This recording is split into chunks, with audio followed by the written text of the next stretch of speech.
மூன்றாம் கட்டமாக தொடர்ந்த கொக்குதொடுவாய் மனித புதைகுழி அகழ்வு பணியானது 10வது நாளாக இன்று நடைபெற்றது.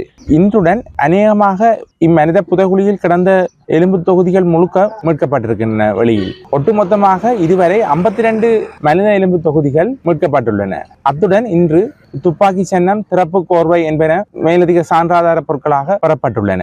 அடுத்து வரும் நாட்களில் இப்புதைகுழி தொடர்பான சில நீதிமன்ற நடவடிக்கைகள் தொடரும்.